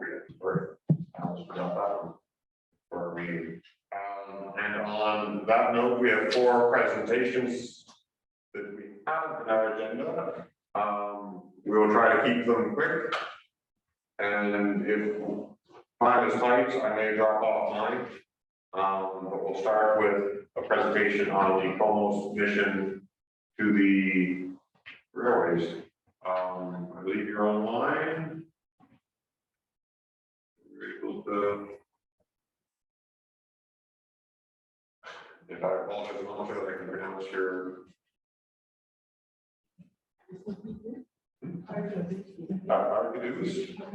Hello, can you hear me? Yes, now I can hear you. Excellent. Thank you so much for opportunity to present our mission. So we prepared with Nicholas Clark from Netherlands, from the. We were invited for this mission by ICOMOS Bureau. First, Arun Gorun announced to ISCARSAH members that ICOMOS International Bureau need help in technical support. So I volunteered to take part in this, and I was accepted. So from part, Nicholas Clark was the guy who was delegated, and we constructed a very nice team for this work. So I would like first to ask Nicholas for initial presentation, then I will present the technical part of that, and finally Nicholas will say some conclusion about our mission. Nicholas, please start. Good morning, everyone. Nicholas Clark here. Thank you, Arkadiusz, for the introduction. I'm live in the Netherlands, but actually I'm a member of ICOMOS South Africa. So hello to, I saw one fellow South African online. Yes, as Arkadiusz introduced, this was an advisory mission to the Eurasian Railway in the Albula-Bernina Landscape World Heritage Property, which is a very interesting property. Firstly, it's a very beautiful property. It runs through the Swiss-Italian Alps. And it is a mountain railway, and the mission took place, as you will see in the photographs, in the dead of winter in January. So the photographs might in instances be a bit dark. I hope everyone can see the screen. I'm quickly going to introduce the property, which is a railway line, it's part of a railway network, and importantly, it's connected to the national rail net. And it was constructed in two phases. The first phase was constructed between 1898 and 1904, which is the Albula line, which has a very short length of 67 kilometers, but over that short length has 42 tunnels and 144 viaducts and bridges. So it's 2 viaducts and bridges per kilometer on average. The line was extended to Italy sometime later, 1906. And that is actually on the mountain top. So there we have fewer tunnels and fewer viaducts and bridges, but fantastic, fantastic snow landscapes. Some further background on the World Heritage Property. It was inscribed in 2008, criterion 2 and 4. And if we look at criterion 2, it speaks specifically to the outstanding technical, architectural, and environmental ensemble. It speaks of innovative solutions that bear witness to substantial interchanges of ideas, in other words, innovative solutions at the time of construction. And it speaks of the development of mountain railway technologies in terms of architectural and civil engineering achievements. So we can see that the World Heritage Property is specifically focused on the infrastructure of this railway line. But also its trajectory, which I will show you here, or its alignment. This is a photograph of one of the very beautiful signs that they have at the property, illustrating the World Heritage Property. The rising line you can see, of course, is the topography of the line, and the curvy line is, or the little wormy line, is the actual alignment, in which we can see some of these fantastic tunnels and bridge connection complexes, including double spiral tunnel bridge connections, which actually raise or pull the train up to greater heights while going through effectively the belly of the mountain. It was also inscribed under criterion 4, as I've mentioned, as it illustrates a significant development in mountain railways. And when we speak of its integrity and authenticity, two of the pillars of OUV, it relates to the authentic ensemble of great integrity. So we're dealing here with a railway which is now 100 years old, of which the 100-year-old tunnels and bridges constructed in a geology which is not always the most stable, pose a significant challenge in terms of maintenance of their integrity, in fact. And I just want to reiterate, and these are actually just ways to show you more photographs of this property, is that in the brief description of the OUV, the railway is described as constituting an outstanding technical and architectural and environmental ensemble. So it's not just the railway line, but also the way the railway line has been designed into the alpine landscape.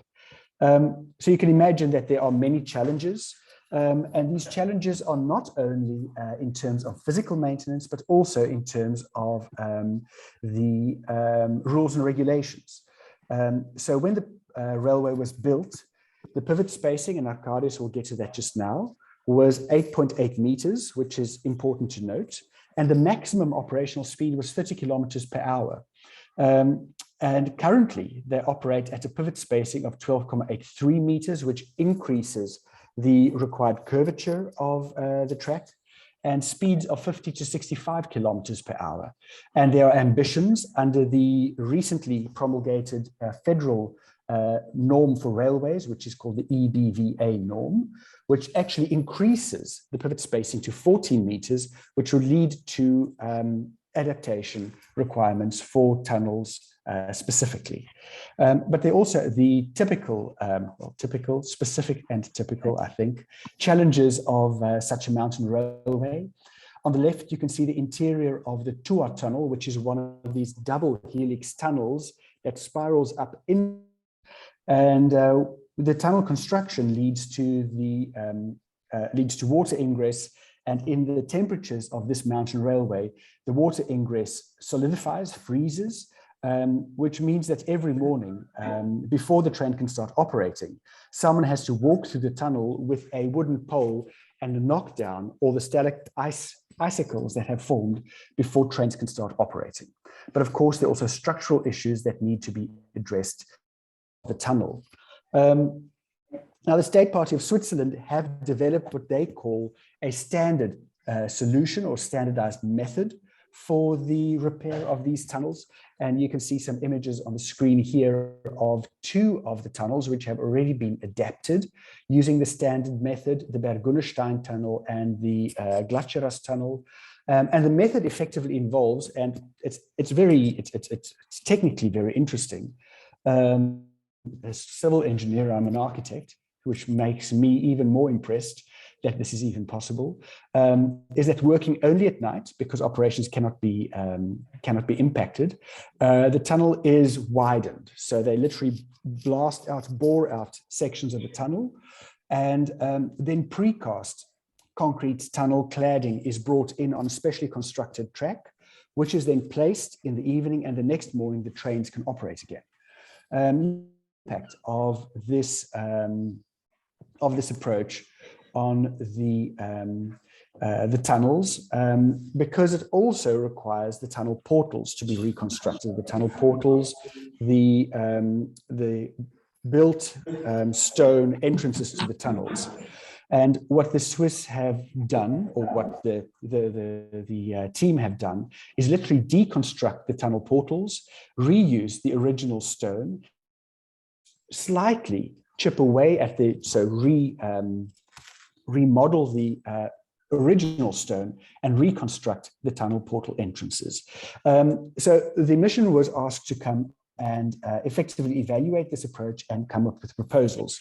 So because it was an advisory mission, our report goes to the state party, and we won't go into details about what our recommendations were, because these are for the state party to look at and to implement. But now I'm going to give the floor to Arkadiusz to continue on with the technical aspects of the mission. Thank you so much, Nicholas, for very brilliant introduction. So we had the problems. So we have solved the problem because, as you can see, this yellow part present the old-fashioned tunnel wall line, and this, let me say, salmon color is the new structure. Yeah. The company that proposed this standardized approach proposed to demolish the inner part of the tunnel and simultaneously demolish the outside part, I mean visible one, so demolish the portals.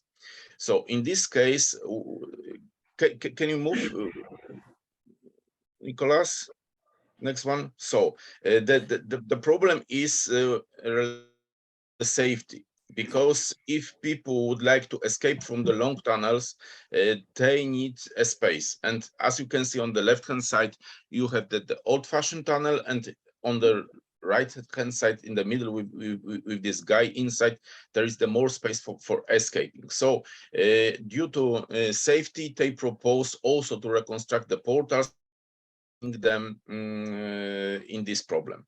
So we proposed, please, we propose to apply some solution, not in make intervention into the portal. So to make some kind of outlets, they should be located behind these portals. So not to use this portal, not to damage this portal. Please, next one. Another problem is related to velocity, because the velocity is crucial as for the operation. So the camber is increasing with the velocity increasing. So that there can be some kind of interference points where the wagon can touch the tunnel wall. Please, next one.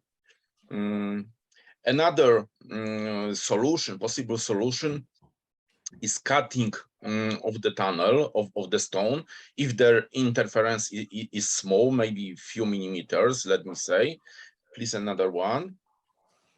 Another solution is to shift the track axis horizontally to adjust the position of the wagon. And next one, please. And the last one is the regulation of the wagons. So I mean the distance between the bogies. This is the pivot spacing.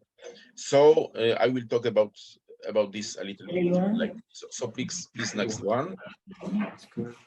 So just at the beginning, the company proposed to demolish 38 portals and reconstruct them as it is presented here.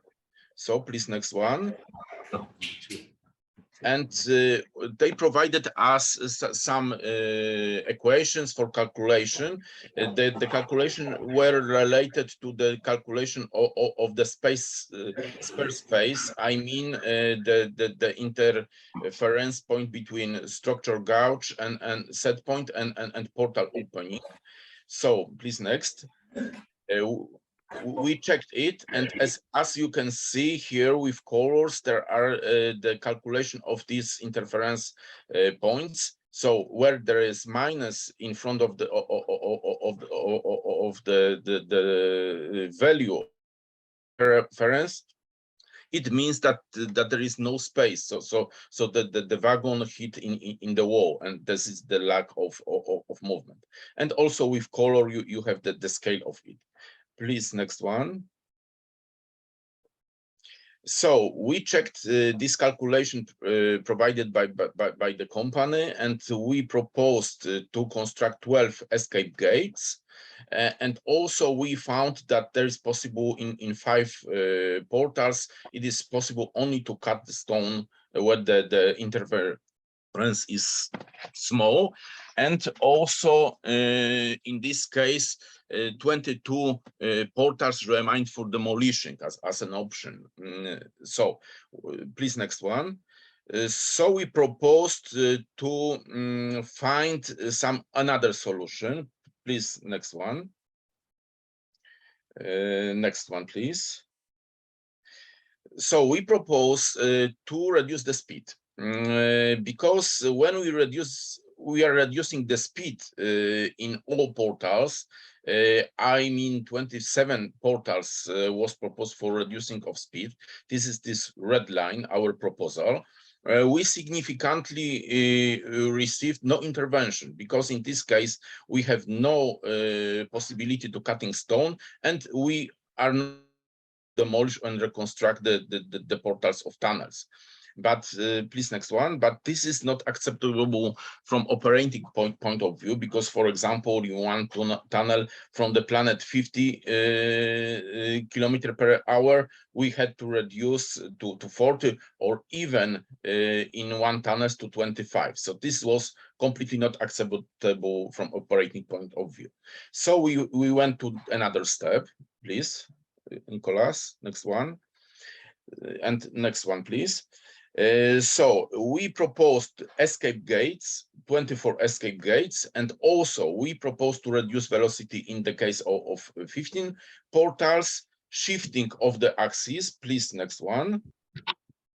Shifting of the axis horizontally, and also cutting of stones if there is the interference point in the case of 9 tunnels. But what was very important, also we reduced to 0 the possibility of demolition and reconstruction of the tunnel.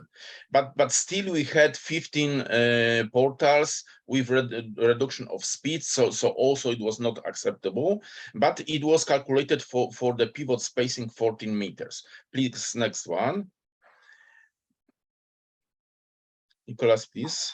So finally, with guys from this Ruritanian Railway, we conclude that it is possible to reduce the pivot spacing to around 12 meters.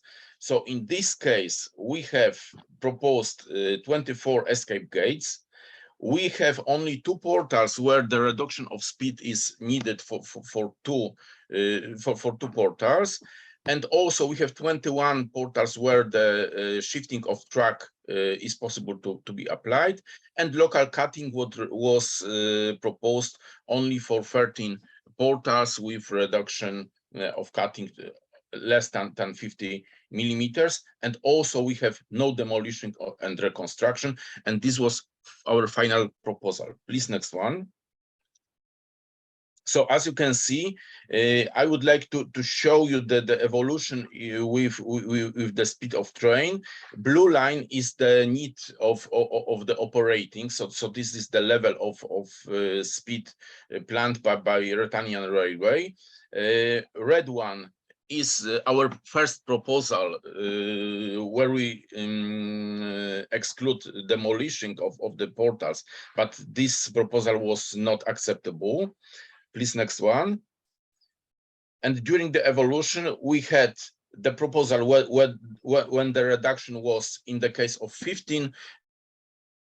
And finally, we conclude that it is possible only to reduce the speed in 2 portals to keep operation on the good speed, and also to avoid demolition of the portals. Please, next one. So this is the final slide. I would like to show you this evolution on the basis of very famous Landwasser tunnel and viaduct. So please put next one. So in the first evaluation, we found that there is interference point over 240 millimeters in the case of the tunnel. In the next evaluation, please, next one. We proposed the reduction of the speed. So as you can see, it was huge reduction from 45 km/h to 25. So it was not acceptable. So next one, please. In the next step, when we applied also the shift of the track axis horizontally and stone cutting, you can see that we were able to reduce only the speed, the change only to 5 km/h from 45 to 40. And next one, last one, please. So in this case, you can see that we have only the reduction of speed, no intervention to the tunnel, and only the shift of the axis solve the problem. So in this case, this is a very good approach in our case, because in our proposal, we are able to survive all portals without reconstruction. So please, next one, and for conclusion, I will ask for speak. Thank you very much, Arcadius. So when we did this mission, we were faced with a very specific challenge, and that is that, as was already concluded in the 1999 occasional paper on railways as World Heritage, that railways are social technical systems. And we're dealing here with a very complex heritage network with very important economic basis. This railway line is the lifeline of this region. There are also economic impacts with speed, etc., because this railway line is connected to the rest of the Swiss national network. So a delay here means impact down the line, literally speaking, not just figuratively speaking. We are faced with challenges in terms of safety norms, but also operational ambitions.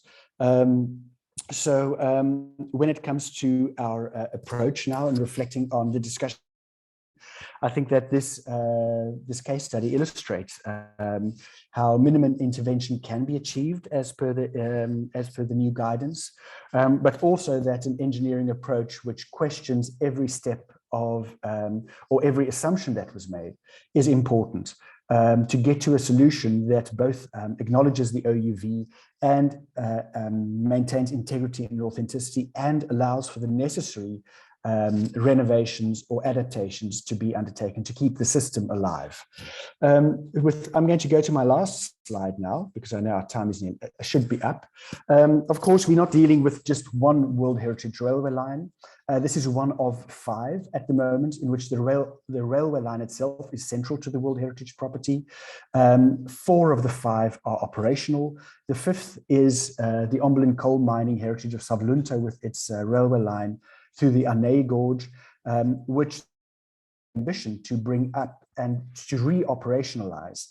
And I believe that these pose very specific and very interesting questions, both theoretically and practically, and specifically with regards an approach to how we deal with the maintenance of, in all these cases, a heritage which is of the 20th century, a heritage which is of importance to connectivity, to economy, and a heritage where the structural and infrastructural system is central to the OUV.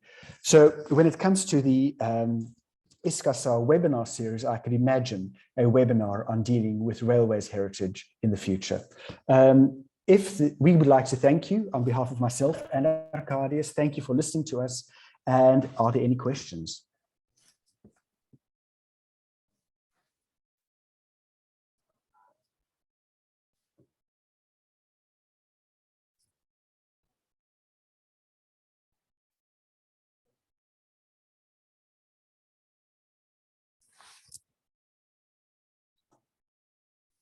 No questions.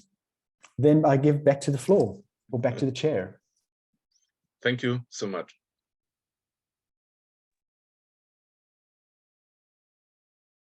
Thank you very much. Move out here in about 15 minutes, so we're going to try to squeeze in the next 2 presentations quickly. We've all got a in discussion, but is Mustafa prepared? And talking in chat. We have things. Oh, yes, we have 15 minutes. Yeah. So yeah, we have 15 minutes, only 5 minutes for each. Oh. That's a bit. Yeah, Mustafa, I apologize if I pronounced your name wrong, are you? Yes. Hello, everybody. Can you hear me? Yes, Please. And can you see my screen? Yes. we can see your outlook. Okay, thank you. Thank you very much for this opportunity. And since everything is about more or less 20th century heritage, which is a bit of a diversion from my structural engineering, and it's actually leading to a question rather than to a conclusion. So it's still an open question. I was And sorry to catch you, but I think you're showing the wrong screen. You're showing the Microsoft Outlook, not the presentation. I'm sorry. I will try to share again. Excellent. Is Thank you this very much. now okay? Yes, okay. Okay. I think Mustafa, I didn't understand. So basically, I was kind of It's Mustafa. can you hear me? Sorry, Yes, sure, Yes, sure. yes. I'm hearing something in the background side. Okay, this is as I said, a kind of diversion from my structural engineering, but I get thrilled by one fact that an architect designed a facade 50 years ago, which is resembling the motifs from the medieval tombstones from 12th to 16th century, which are recognized as the UNESCO World Heritage site recently in 2016. So I was wondering, can this replica also from the 20th century also considered as a cultural heritage? So just shortly, the country of Bosnia and Herzegovina is in the Southeast Europe and often called as Western Balkans. And the city of Mostar is somewhere in the south of the country, famous for its old bridge. This department store and its facade on the is all around. It consists of more than 40 concrete claddings, and each of them has actually different motifs from these medieval tombstones. Some photos of these motifs are presented here, and a bit of details, let's say. These are pictures from the recent time. The building is still in ruins, not reconstructed after the war since 30 years ago. And so these are some typical details. So the architect, Mr. Ante Paljaga, late Ante, designed it and it was constructed in 1970, and it consists of 48 reinforced concrete cladding slabs. It was heavily damaged during the war 92-94, and since then hasn't been repaired. Something about these medieval tombstones, which we called stage C, and this is how they are mentioned also in the UNESCO World Heritage list, and they are dating from the 12th to 16th century, inscribed in 2016. So this is one necropolis where you can find a number of them, and they are, let's say, several tons of their mass is, let's say, several tons, and they have certain characteristic shapes, and most of them have some kind of motifs of them, which depend obviously on the wealth of the people who died and who were buried underneath. So this is one necropolis which is close to the city where I live. these are there are not only motifs, but there are some also inscriptions on them in the letters that were typical for that age. So this is one of the most famous motifs, the man with the hand, and the hunter and his family.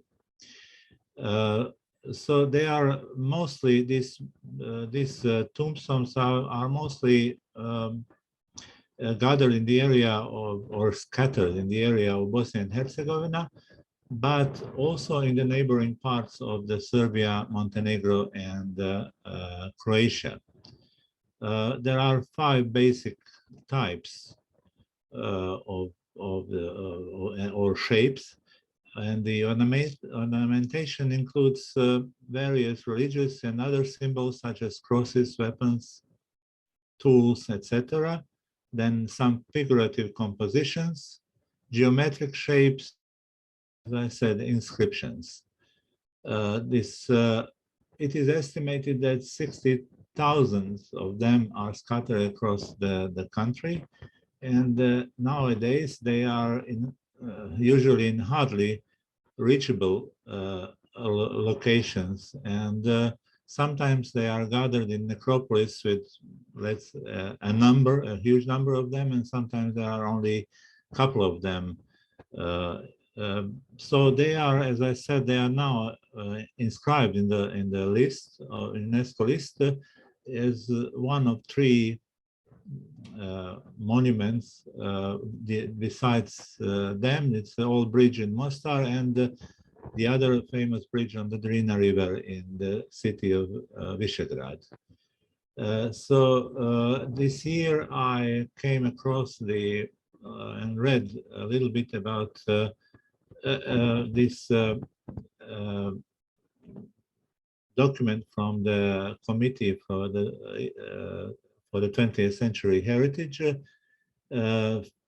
which is called Cadiz Documents, and I find it very useful as a guideline for estimating or the value or concluding about the value.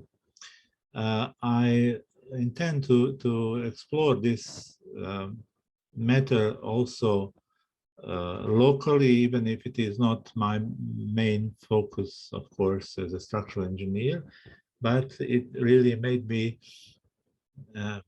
put a lot of questions in around my head, and I would like to explore it a little bit more. So to explore about the cultural significance, integrity, and its authenticity. Now, as for the final notes, this is the question: made a replica of the medieval motifs from 20th to 16th century, applied on the facade of the building from 1970, be considered as the 20th century heritage? As I said, this presentation is leading to this question. I haven't made any conclusions, and I don't feel myself as competent to do so. Of course, I feel competent to bring it into a wider community to try to discuss it. And somehow, since this building, department store, its future is a little bit cloudy, and there are several preliminary designs. Some of them are including preserving something of this, some of them not, and it has a certain, let's say, value in the memory of the people of the city, since it's in a very highly urban area, and it was the let's say at that time the biggest department store that was built in the city, and rather famous from that time. And I also admire the work of the architect who wrote this subject in 1970s, when these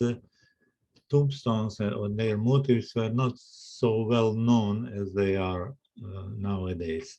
I'd like to thank you very much, and your comments at my email will be very much appreciated, because I would like to explore these things also locally with the institutions and the people who are one way or another working in around these subjects, to see if something can be preserved, or at least for me it has a value. So I would like to see about the other opinions. Thank you very much. I hope. Thank you very, very much. It's a good conversation to continue using the listserv. We're a little bit panicked for time because of a room booking, but I want to hand it quickly over to Mayor for him to give a summary of the project he has as well. So please continue on the listserv, continue by email. Hopefully starts the discussion. Okay, I can't share. Okay.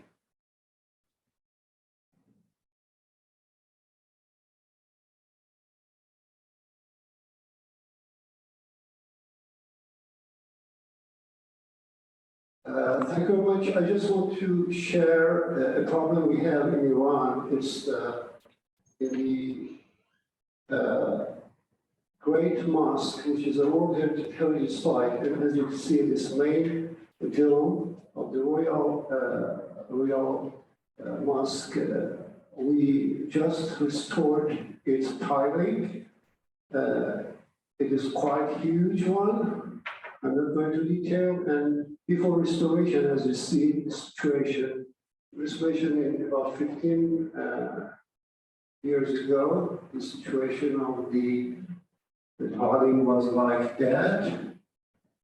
And then they decided to restore it by, as you can see here, it was not symmetrical, we had problems, and we used the same restoration method as the old people used to do that. As you see here, they are master builders, and then it took about 10 years, different parts, and this is the details. I'm not going to go to the details as you can see here, but the problem here is after restoration is almost finished, in one part of the dome, as you can see here, the northern side, there's some problem. It is not very adjusted. And when we refer to previous pictures, we realize that the same problem existed before restoration for many, many years. But the question here is, we are thinking about it. This distortion should be left as it is, or it should be precisely removed. And what is the reason for that? Even, as you can see, the main structure seems to be distorted. It is not, we are not sure that it is the reason. The main question, well, we should do some documentation and then compare with some existing other domes, maybe similar problems existing other domes, and then we seek the solution at that time. But the big question is, because this the effect has been on the dome for many, many decades. Should we accept it as the history of dome, or should we go for its restoration or make it accurate? If anybody in any country has such a similar experience, would you please share it with me? This is my email address. Thank you very much. We're running out of time. Thank you.